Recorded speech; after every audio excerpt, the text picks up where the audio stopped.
kung saan mabenta rin daw doon ang mga Lucky Charms. Love.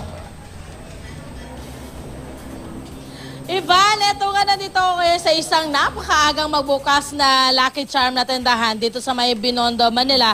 At ayon nga doon sa amin nakausap, December 26 pa lang, Ivan, itong mga kababayan natin ay nagpupunta na rito sa kanilang tindahan at talagang nagtatanong-tanong na kung ano yung pwede nilang bilhin para maging maswerte ang itong papasok na 2014. Ngayong umaga nga, eto gising na si Johnson, no? Good morning, Johnson. Eto na, syempre, I'm sure kailangan maraming nagtatanong sa yung mga kababayan natin, no, na kung ano yung mga pangpaswerte ngayon. Umpisahan natin dito sa kanan ko. Ano pa yung mga ito?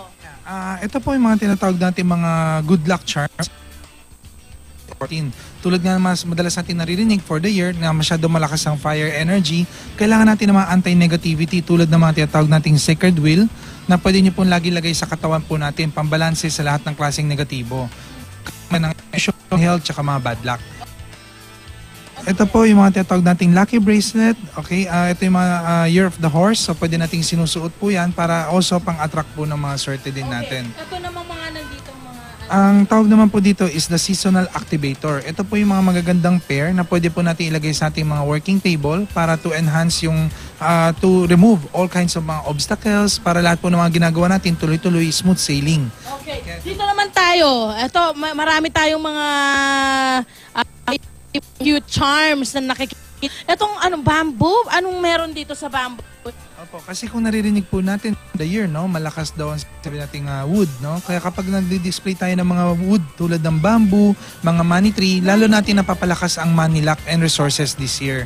Okay. Opo. And on this one naman po, kung makikita po natin dito, madalas po natin marinig din na 2014 is short rin daw in terms of love. Kaya this is how we activate naman. Ginagamit natin ng mga peach blossom para mas mabilis natin for sa mga singles makapag-attract agad ng love. Pero nakikita ko ito may keychain, meron din mga bracelet. Paano naman ang pwedeng gawin nito doon sa magdadala? Ang purpose po kasi nito, once na pag sinuot po natin siya or dinadala po natin, mas mabilis natin ma-enhance yung swerte ng bawat isang zodiac sign, no? So meron tayong mga dito tinatawag na all-in-one bracelet. At least lahat nandiyan na siya. May money, health, harmony, protection, success. Yun. At least parang hindi mo naman kailangan magdala ng marami. Keychain naman, ano yung mga pwede magdadala? Ito naman po, may mga different. Tulad ng mayroon tayong tinasabi na double happiness, nakakapag-attract ng love. Victory banner, more on para for success. Money tree para to increase more money luck. And this one naman is more on for good health. Okay. Ganun. Alam mo ito, Ivan, no, panalo din tong isang to. Doble yung purpose nito. Ano nga yung tawag mo dito, Johnson? Mga lucky mirror. Mga lucky mirror. Magawa ng lucky. Ang mga lucky mirror po, originally meron tayong 5 klaseng designs. Meron din po siyang, meron for money, may for health, may for wealth, may for protection in terms of mga politika.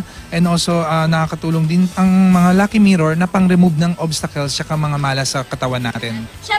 Johnson, may papayo mo ating mga kababayan. Siyempre, kailangan lang bang mag-rely lang sila sa mga lucky charm o ano pa ba yung pwede nilang gawin? Pinaka-the best po, much possible, we will consider ang feng shui as a guide.